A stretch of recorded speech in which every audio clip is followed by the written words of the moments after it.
আসসালামু আলাইকুম সবাইকে। ঈদের আগের দিনের ব্লগ নিয়ে কিন্তু তোমাদের নাফিসা আপু হাজির। তো আজকে হচ্ছে সকালে সুন্দর একটা শাড়ি পরেছিলাম, আর সারাদিনে কি কি করলাম সবকিছু টুকটাক ভিডিও নিয়ে আর কি আজকের একটা লং ভিডিও সাজিয়েছি। তো যাই হোক, আজকে হচ্ছে দুপুরে বানিয়েছিলাম বিরিয়ানি, আর সন্ধ্যার দিকে বের হয়ে গিয়েছিলাম একটু মার্কেটে, কারণ আমার না বেশ কিছুদিন যাবত ঝুমকা কিনতে ইচ্ছা করছে। আর ওদের এলাকার যে মার্কেটটা, আমি সেখানে চলে গিয়েছিলাম। ঢাকা থেকে সবকিছু কেনাকাটা করলেও ঝুমকাটা কিনা হয়নি, সেজন্য ভাবলাম যে দেখি মার্কেটে কিরকম কালেকশন আছে। আর এখানে কিন্তু অনেক সুন্দর সুন্দর সব চুড়ির কালেকশনগুলো ছিল। দেখতেই পাচ্ছ, কাচের চুড়ি থেকে শুরু করে যে কোনো ড্রেসের সাথে কিন্তু ম্যাচিং করে এখান থেকে একজোড়া ঠিকই নেওয়া যাবে। তো আমি হচ্ছে এখানে অনেকগুলো কালারের চুড়ি দেখছিলাম, এখান থেকে 2 জোড়া চুড়ি নিয়েছি।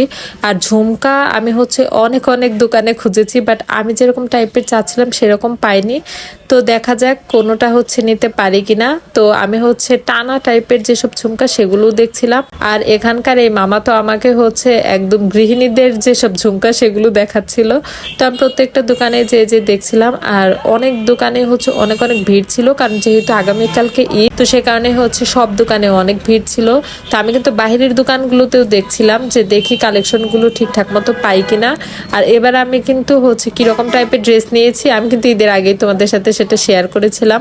তো আমি হচ্ছে এখানে সুন্দর একজোড়া হচ্ছে ঝুমকা পেয়েছিলাম। এটা না, আমি যেটা হাতে রেখেছি সেটা না, কিন্তু ঝুমকাগুলো অনেক সুন্দর ছিল। আর অনেক টাইপের আর কি উনি কালেকশন আমাকে দেখাচ্ছিল, ওনার দোকানে যেসব কালেকশন আছে।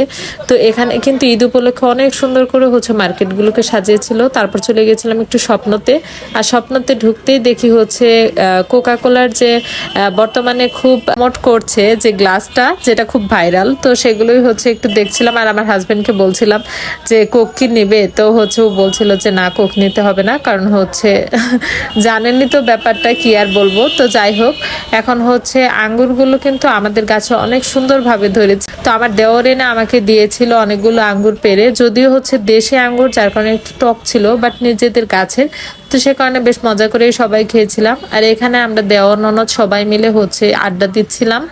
দুপুরে অনেক গরম ছিল, বাট এখন কিন্তু বেশ ঠান্ডা ঠান্ডা একটা পরিবেশ। তারপর মার্কেট থেকে কিন্তু সুন্দর একটা ল্যাম্পও এনেছি। আর সারাদিন আসলে একটু মনটা খারাপ ছিল, বাসার কথা অনেক মনে পড়ছিল, যার কারণে আমার হাজবেন্ড হচ্ছে টেস্টি ট্রিটও নিয়ে গেছিল। কারণ সে জানে যে আমার মন যতই খারাপ থাকুক না কেন, বাইরে যদি ঘুরতে নিয়ে যায় মন এমনিতেই ভালো হয়ে যাবে। আর আমার আসলে অনেকদিন যাবতই বাসায় যাওয়া হচ্ছে না, যার কারণে মনটা একটু খারাপ, কারণ ঢাকা থেকে আসার পরে এবার আর আমার বাসায় যাওয়াই হচ্ছে না কোনোভাবেই। সরাসরি আর কি শ্বশুর বাড়িতে চলে এসেছি, ভেবেছি ঈদের পরপরই বাসায় যাব, 1-2 দিন যদি পারি তারপরেও থাকবো, বাট বাসায় যাব। আর সুন্দর সুন্দর ব্লগ কিন্তু আসছে এবার হচ্ছে আমার শ্বশুর বাড়ির আর কি সবাই মিলে আমি আমাদের গ্রামের বাড়িতে আর কি সবাইকে নিয়ে যাব ঘোরার জন্য, যেহেতু আমার বিয়ের পরে এখন পর্যন্ত কেউই হচ্ছে আমার গ্রামের বাড়ি ঘুরতে যায়নি, তো সে কারণে আর কি ভেবেছি যে সবাইকে নিয়ে যাব। তো যাই হোক, আজকের ভিডিওটি এ পর্যন্ত।